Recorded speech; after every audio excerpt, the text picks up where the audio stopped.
എടാ മക്കളെ, അച്ഛന്റെ കണക്ക് അച്ഛൻ തീർക്കും. അത് വിട്ടാ മക്കൾ നിൽക്കണ്ട. എങ്കിലും എന്റെ സ്ഥാനത്ത് അച്ഛനായിരുന്നെങ്കിലോ? അങ്ങനെയായിരുന്നെങ്കിൽ ഇതൊന്നും ഉണ്ടാവില്ലായിരുന്നല്ലോ അച്ഛാ. അരവിന്ദന്റെ മരണമടക്കം.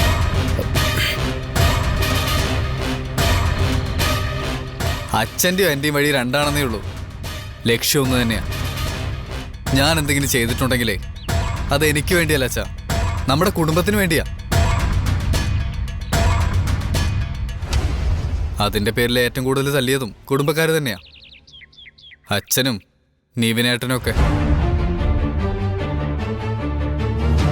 ഞാനിത് ചെയ്യാൻ കാരണം നീവിനേട്ടനാ. നടുറോട്ടിൽ നിന്ന് കാവേരിയോട് വിളിച്ചു പറയുവാ ഐ ലവ് യു എന്ന്. നീവിനേട്ടനെ മാത്രം വിചാരിച്ച് ജീവിക്കുന്ന രാഗിണി ചേച്ചി ഓർത്തപ്പോ അത് നേരിക്കേണ്ട എന്റെ ചങ്ക് പൊള്ളിപ്പോയാച്ചാ. നിവിൻ അങ്ങനെയൊക്കെ ചെയ്തോ? ഞാനേ എന്റെ കണ്ണുകൊണ്ട് കണ്ടതാ. ആ കലിപ്പിൽ കോളേജിൽ ചെന്നപ്പോഴാ അവള് വന്ന് എന്റെ മുന്നിൽ ചാടുന്നത്. രാജിക്ക് എന്തോ സംശയം? നടു റോഡിൽ കെട്ടിപ്പിടിച്ച് നിൽക്കാൻ ധൈര്യം കാണിക്കുന്നവർക്ക് ഒരു ഐ ലവ് യു പറയാനാണ് ബുദ്ധിമുട്ട്. പ്രവീണേ, നീയേ ഇവനെ കൂടെ അകത്ത് പോ.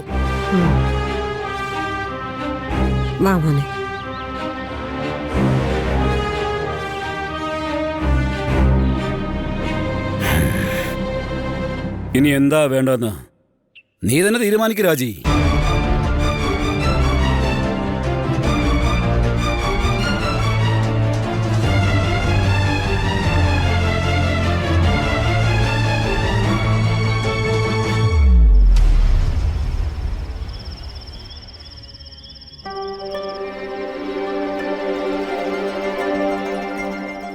മോളെ അമ്മനെ,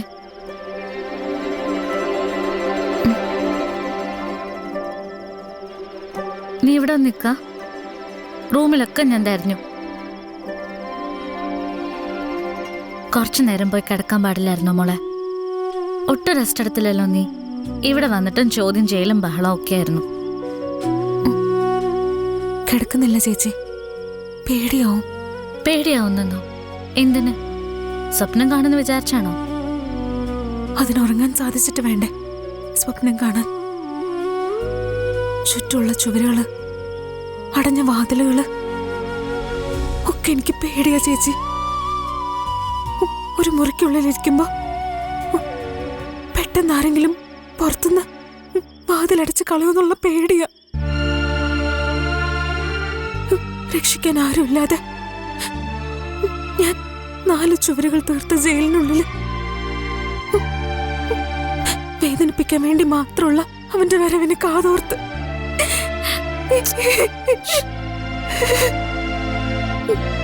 എന്റെ മോളെ അവൻ അത്രയ്ക്കും പേടിപ്പിച്ചോ?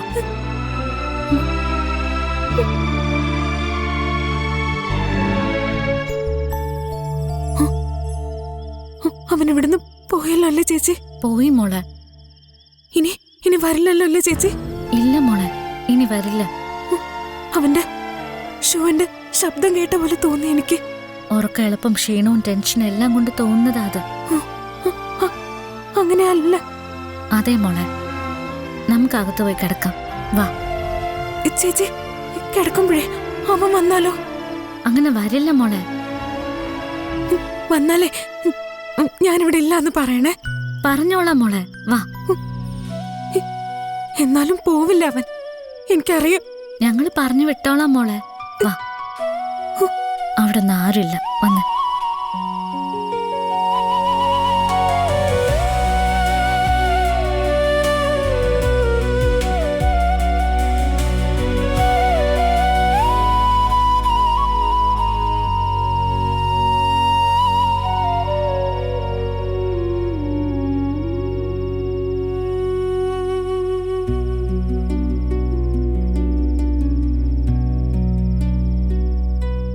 ഉറങ്ങിന്ന് തോന്നണമ്മ. ആരും ശല്യപ്പെടുത്തണ്ടെന്ന് പറഞ്ഞെങ്കിലും ഞാൻ ഇടയ്ക്ക് വന്നൊന്ന് നോക്കിയതാ. 1-2 ദിവസം കൊണ്ട് ഒരായുസ് മുഴുവൻ പേടിക്കേണ്ട അത്രയും പേടിച്ച കുഞ്ഞല്ലേ. നോക്കുമ്പോൾ പനിച്ചു തുള്ളി കിടക്കുന്നു. പിച്ചും പേയുമായിട്ട് എന്തൊക്കെയോ പറയുന്നുണ്ട്. അവിടെ മനസ്സിൽ കാര്യമായ ദണ്ണമുണ്ട്. ദേവീക്ഷേത്രത്തിൽ ശത്രുസംഹാര പൂജയും പുഷ്പാഞ്ജലിയും ഒക്കെ നടത്തണം. നാളെ രാവിലെ ഹോസ്പിറ്റലിലും പോകണമല്ലോ. കുറവുണ്ടെങ്കിൽ തിരിച്ചു വന്നിട്ട് വൈകിട്ട് അമ്പലത്തിലും പോവാം.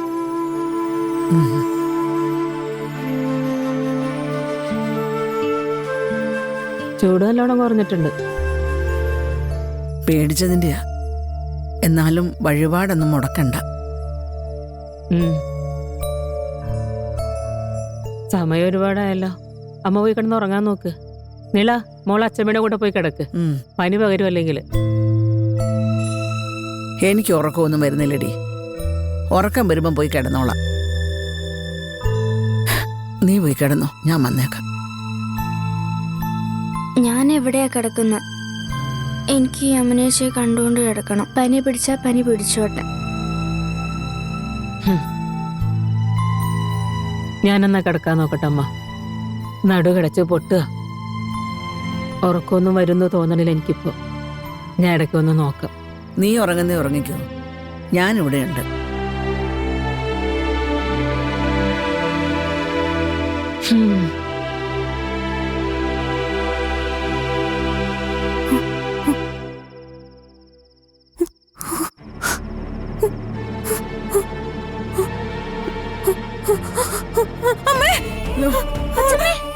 മോളെ പേടിക്കണ്ട മോളെ, അച്ഛമ്മയുണ്ട് കൂടെ.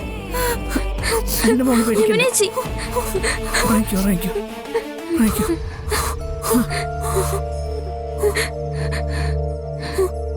പൂ പോലുള്ള ഈ കൊച്ചിനെ ഉപദ്രവിക്കാൻ എങ്ങനെ മനസ്സ് വരുന്നവരൊക്കെ? ഒരുത്തനും ഗതി പിടിക്കില്ല.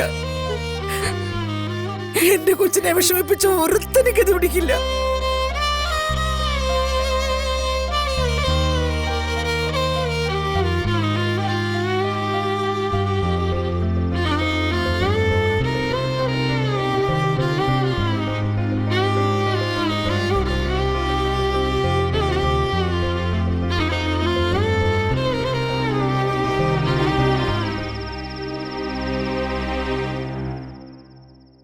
അമ്മ ഇതുവരെ കിടന്നില്ലേ?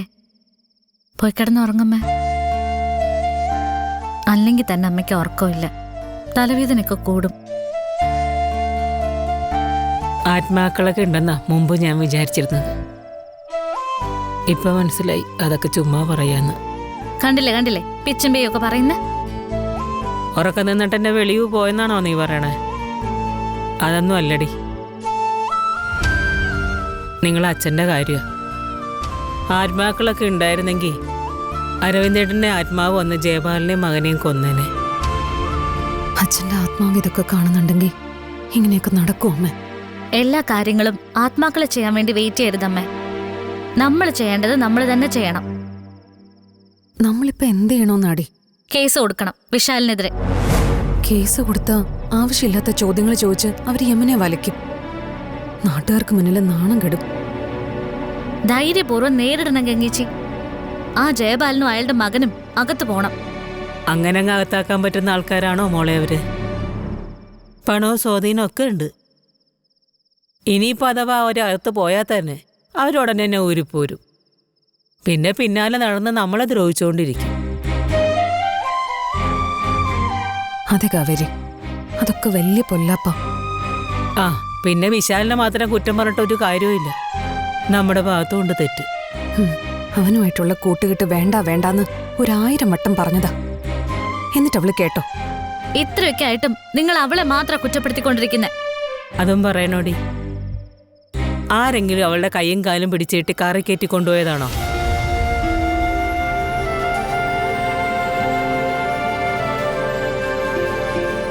നമ്മൾ സൂക്ഷിക്കാനുള്ളത് നമ്മൾ തന്നെ സൂക്ഷിക്കണം. വേറെന്ത് ചെയ്യാനാ?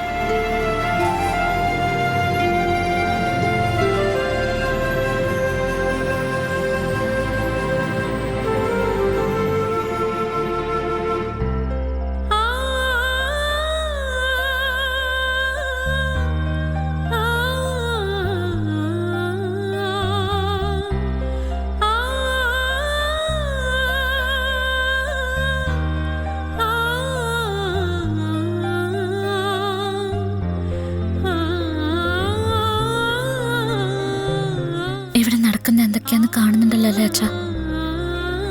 എന്തൊക്കെയാ ഇവിടെ നടക്കുന്നതെന്ന് എനിക്ക് പോലും അറിയില്ല. അച്ഛനൊന്ന് തിരിച്ചു വാ അച്ഛ. ഇവിടുത്തെ കുഴപ്പങ്ങളുടെ കാരണങ്ങൾ കണ്ടെത്തി അതൊന്ന് പരിഹരിച്ചതാ. എന്നെ കൊണ്ട് ഒറ്റയ്ക്ക് താങ്ങുന്നില്ല, എന്റെ കയ്യിൽ നിൽക്കുന്നില്ല അച്ഛ.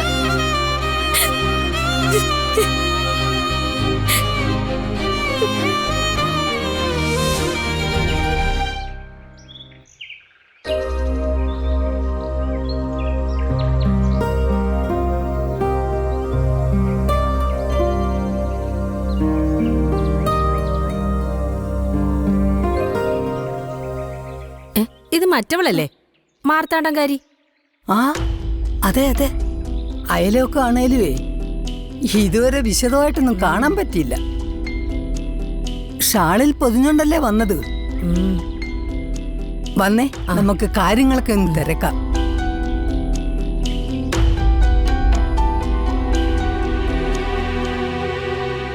ശാരദ എവിടെ നിന്ന് നിന്നേ? അല്ല, എവിടെ പോയതാ രാവിലെ തന്നെ? ആശുപത്രിയിലെ കവറൊക്കെ ഉണ്ടല്ലോ കയ്യില്. ആശുപത്രി തന്നെ പോയത്. ഞാനതങ്ങോട്ട് പറയാനിരുന്നതാ. എന്തായാലുവേ ആശുപത്രിയിലൊന്ന് പരിശോധിപ്പിക്കുന്നത് നല്ലതാ. കൊറേ ആമ്പിള്ളേരുടെ കൂടെ താമസിച്ചതല്ലേ. അവക്ക് പനിക്ക് മരുന്ന് മേടിക്കാനാ പോയത്. അങ്ങനെ തന്നെ പറഞ്ഞാ മതി നാട്ടുകാരോടെ. നമ്മുടെ കൊച്ചിന്റെ കാര്യം നോക്കേണ്ടത് നമ്മളല്ലയോ? എന്നെങ്കിലും ഒരുത്തം വന്ന് കയ്യേക്കേണ്ടതല്ലയോ? അതുകൊണ്ടേ ഇതൊന്നും പുറത്താരും അറിയണ്ട. പനിക്ക് മരുന്ന് വാങ്ങുന്ന കൂട്ടത്തിൽ ആ മറ്റേ ഡോക്ടറെ കൊണ്ടൊന്ന് പരിശോധിപ്പിക്കുന്നതിൽ തെറ്റൊന്നുമില്ല കേട്ടോ. ഈ പേരെടുക്കുന്ന ഡോക്ടറിന് എന്താടി പറയുന്നത്? ഗൈനക്കോളജിസ്റ്റ്. ആ, വായിക്കൊള്ളാത്ത വാക്കാ. എന്നാലും അവരെ കൂടെ ഒന്ന് കാണിക്കുന്നത് നല്ലതാ. പേടിക്കാതെ മനസമാധാനമായിട്ട് ജീവിക്കാമല്ലോ. ലൂസിയമ്മേ, നിങ്ങളെന്താ ഇങ്ങനെയൊക്കെ പറയുന്നേ? ഞാൻ പറയുന്നത് നല്ലതിനു വേണ്ടി തന്നെയാ. നമ്മുടെ കൊച്ചിന് ഇഷ്ടം ഉണ്ടായിട്ടാന്നോ അല്ലേന്നൊന്നും അതൊന്നും വലിയ കാര്യമല്ല. ഇല ചെന്ന് മുള്ള വീണാലും മുള്ളയെന്ന് ഇല വീണാലും എന്ന് നമ്മൾ കേട്ടിട്ടില്ലേ? ഇപ്പം ഇല വീണ് കിടക്കുക. അധികം തട്ടുകേട് പറ്റാതെ ഊരിയെടുക്കണം. ലൂസിയമ്മേ, മനസാക്ഷിക്ക് നിരക്കാത്തത് പറയരുത് കേട്ടാ. അവക്കൊന്നും പറ്റിയിട്ടില്ല. ആമ്പിള്ളേരോടൊപ്പം ഒരു രാത്രി കഴിഞ്ഞെന്നാണല്ലോ ഇവിടെയൊക്കെ പറഞ്ഞു കേൾക്കുന്നത്. അത് നുണയാണോ? ലൂസിയമ്മേ, അങ്ങനെ പറഞ്ഞുകൊണ്ട് നടക്കുന്നവരാരെങ്കിലും കണ്ടോ എന്റെ അനിയത്തി ആമ്പിള്ളേരൊപ്പം കഴിയുന്നത്?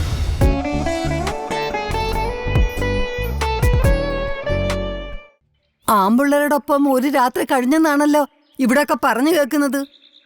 അത് നുണയാണോ? ലൂസിയമ്മേ, അങ്ങനെ പറഞ്ഞുകൊണ്ട് നടക്കുന്നവരാരെങ്കിലും കണ്ടോ എന്റെ അനിയത്തി ആമ്പിള്ളേരൊപ്പം കഴിയുന്നത്? കാണാത്തവരെ കൊണ്ട് പറയിപ്പിക്കല്ലേ. കണ്ടവരൊട്ട് പറയുകയില്ല. ലൂസിയമ്മയ്ക്ക് ഇപ്പൊ എന്താ അറിയേണ്ടത്? ലൂസിയമ്മയ്ക്ക് മാത്രല്ല, ഇവിടെ കൂടെ നിൽക്കുന്നവർക്കൊക്കെ എന്താ അറിയേണ്ടത്? ഞങ്ങളുടെ അച്ഛൻ മരിച്ചു, വീട് ജപ്തിയായി, കിടക്കാൻ ഒരിട ഇല്ലാതായി. അപ്പോഴൊന്നും കണ്ടില്ലല്ലോ ഈ അഭ്യുദയകാംക്ഷികളെ. ഇത്രയും കാലം ഈ ഭൂമുഖത്ത് ജീവിച്ചതാ എന്റെ അനിയത്തി. ഇതിനിടെ അവൾക്ക് വിശന്നിട്ടുണ്ട്, വേദന കൊണ്ട് കരഞ്ഞിട്ടുണ്ട്. ഇഷ്ടമുള്ള കോഴ്സിന് ഫീസ് കൊടുക്കാൻ നിവർത്തിയില്ലാതെ ക്ലാസ്സിൽ നിന്ന് പുറത്താക്കപ്പെട്ടിട്ടുണ്ട്. അന്നൊന്നും കണ്ടില്ലല്ലോ ഈ ചെന്നായ്ക്കളെ ആരെ. ഇപ്പൊ എനിക്ക് അറിയാൻ വയ്യാഞ്ഞിട്ട് ചോദിക്കാം, നിങ്ങളുടെ വീട്ടിലും ഇല്ലേ കല്യാണപ്രായമായവരും കല്യാണം കഴിഞ്ഞവരുമായ പെൺകുട്ടികള്? അവർക്കാർക്കെങ്കിലും ഇങ്ങനെ സംഭവിച്ചാ നിങ്ങൾ എല്ലാരും കൂടി കൊത്തിപ്പറിക്കും ഇങ്ങനെ? അവരെ നിങ്ങളൊക്കെ കൂടി ഒറ്റപ്പെടുത്തുകയും കുരിശിലേറ്റുകയും ചെയ്യോ? നിലത്ത് വീഴുന്ന അവരുടെ കണ്ണീരും ചോരയൊക്കെ നക്കി കുടിച്ച് വിശപ്പടക്കുവോ? ഓ, ഇപ്പൊ അങ്ങനെയായോ? നമുക്ക് പോയേക്കാം ലൂസിയമ്മേ. ഇന്നത്തെ കാലത്ത് നല്ലത് പറഞ്ഞു കൊടുത്താലേ വലിയ തെറ്റാ. ഞങ്ങൾക്ക് നല്ലതെന്ന് തോന്നുന്നതിന് വേണ്ടിയാ ഇത്രയും കാലം ഞങ്ങൾ ജീവിച്ചു പോന്നത്. ഇനി നിങ്ങളുടെ ഭാഷയിൽ എന്തെങ്കിലും തട്ടുകേട് പറ്റിയിട്ടുണ്ടെങ്കിൽ തന്നെ ഞങ്ങൾ അതങ്ങ് സഹിച്ചോളാം. ഇനി നല്ലത് പഠിപ്പിക്കാനായിട്ട് നിങ്ങൾ വരണ്ട. നിങ്ങളുടെ ആരുടെയും ജീവിതത്തിൽ തലയിടാൻ ഞങ്ങൾ വരുന്നില്ലല്ലോ. അതുപോലെ ഞങ്ങളും ജീവിച്ചു പോയിക്കോട്ടെ. വെറുതെ വിട്, പോയട്ടെ. വാ മോളെ. വെള്ളത്തിൽ വരയ്ക്കുന്നത് പോലെയാ ഇവരോടൊക്കെ വായിട്ടരയ്ക്കുന്നത്. അവള് പറഞ്ഞത് കേട്ടില്ലേ, നമ്മൾ നമ്മുടെ വീട്ടിലെ കാര്യങ്ങൾ നോക്കാൻ. നമ്മുടെ കുട്ടികളെങ്ങാനും ആനെ പോലെ മതം പൊട്ടി നിൽക്കുവാണോ? ആരെങ്കിലും ആണുങ്ങളെ വിളിച്ചാൽ കൂടെ ഇറങ്ങി പോകാൻ. പിന്നല്ല, പെണ്ണ് വയറും വീപ്പിച്ച് വീട്ടിൽ വന്ന് നിൽക്കുമ്പോ ഈ വീറക്കം കുറഞ്ഞോളും. ആ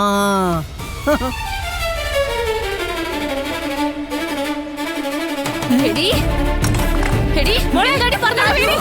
മോളെ വേണ്ട. അയ്യോ, ഓടിക്കാം. ഓടണേ, എനിക്ക് ഓടാനും വയ്യ. മോളെ കാവേരി, അവിടെ നിൽക്കാൻ. അയ്യോ അയ്യോ. ഇപ്പൊ രക്ഷപ്പെട്ട് പോയിക്കോ എല്ലാം. സുഖാന്വേഷണം പരദൂഷണായിട്ട് മേലൽ ഈ വഴി കയറി വന്നിട്ടുണ്ടെങ്കിൽ ഓരോന്നിന്റെ വൃത്തികെട്ട നാവരിഞ്ഞ് പട്ടിക്കിട്ട് കൊടുക്കും ഞാൻ. അരവിന്ദന്റെ മകള് കാവേരിയാ പറയുന്നേ, കണ്ണൂർക്കാരൻ അരവിന്ദന്റെ മകള്.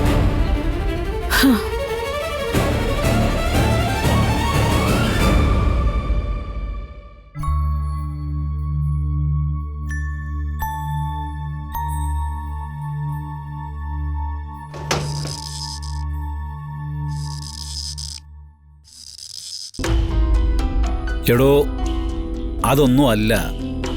അവനൊരു ബൈക്ക് ആക്സിഡന്റിൽ പരിക്ക് പറ്റിയതാ. ഇപ്പോഴത്തെ പിള്ളേരുടെ കാര്യമില്ലയോ, സൈലൻസർ ഒന്നും ഇല്ലാതെ പെട്രോൾ ടാങ്കിന്റെ മുകളിൽ കയറി നെല്ലിയ വണ്ടി ഓടിക്കുന്നേ. ഒരു സെക്കൻഡ് കയ്യിൽ നിന്ന് പോയി. ഹോ, ജീവൻ തിരിച്ചിട്ട് ഭാഗ്യം ഞങ്ങൾ കരുതുന്നേ. ആ, അത് തന്നെ, അവിടെ വെച്ച് തന്നെ, മാർത്താണ്ടത്ത് വെച്ച് തന്നെ. എടോ, ഇതിലൊക്കെ പെണ്ണ് കേസ് കൊണ്ടുവരാൻ നോക്കുന്നതേ ക്ലബിന്റെ പ്രസിഡന്റ് സ്ഥാനത്തേക്കുള്ള തെരഞ്ഞെടുപ്പ് ലക്ഷ്യമിട്ടാ. ഈ നാറിയ പണിയുണ്ടൊന്നും ജയപാലിനെ ഒതുക്കാൻ പറ്റത്തില്ല. എന്റെ മോനെ ആ ടൈപ്പൊന്നും അല്ല. അവന് അതിനുള്ള പ്രായമൊന്നും ആയിട്ടില്ല. ആ ആ ശരി ശരി.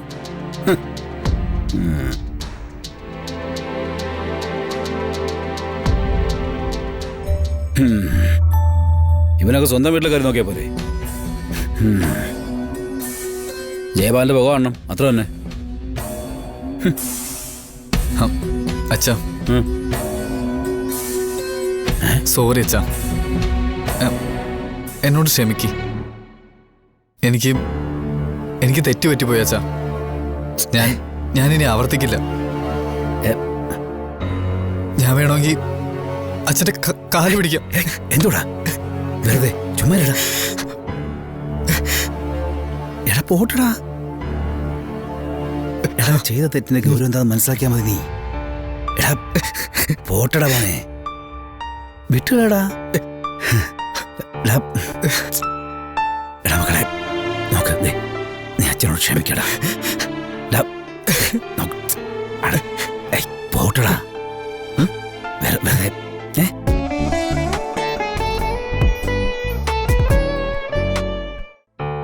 എടാ പോട്ടടാ മോനെ, വിട്ടുകളടാ. എടാ മക്കളെ, നോക്ക്, നീ അച്ഛനോട് ക്ഷമിക്കടാ. പോട്ടടാ വെറുതെ.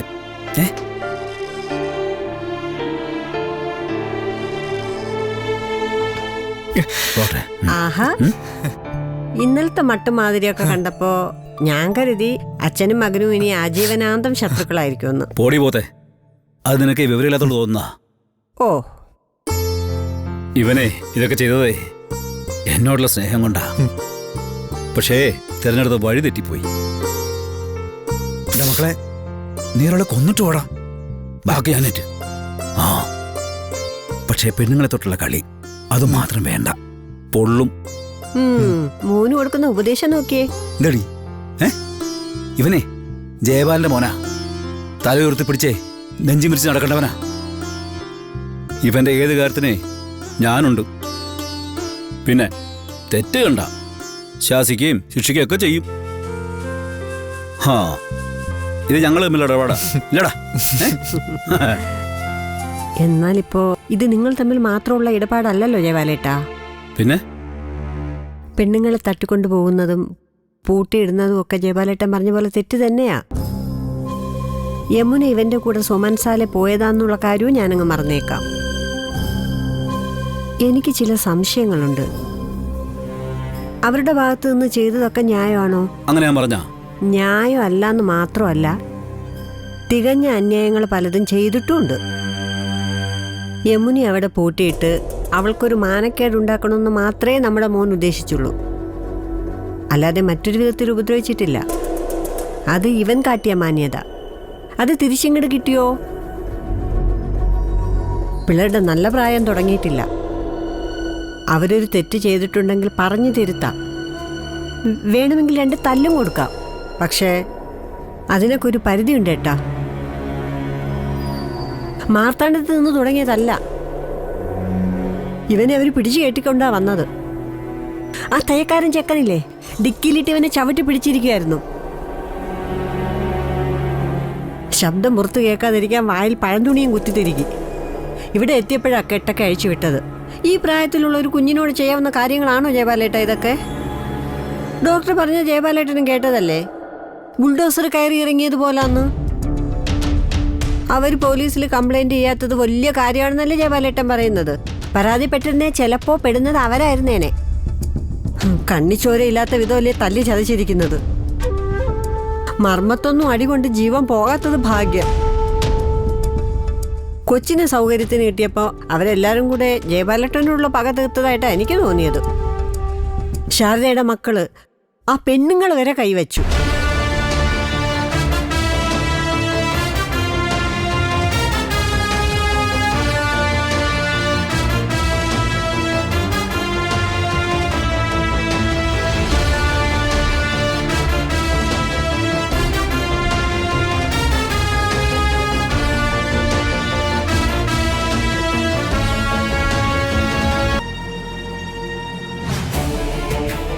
ജയപാലിന്റെ മോൻ വിശാലിനെ ഇവൻ കയ്യേറ്റം ചെയ്തെന്നും കൊല്ലാൻ ശ്രമിച്ചെന്നും ഇവനെതിരെ പരാതിയുണ്ട്. ജയപാലൻ തന്നെ രേഖാമൂലം പരാതിപ്പെട്ടതാ. പാമ്പിനെ കണ്ടാലേ അടിച്ചു കൊല്ലണം സാറേ, അല്ലെങ്കിൽ അത് എപ്പോഴായാലും കൊത്തും.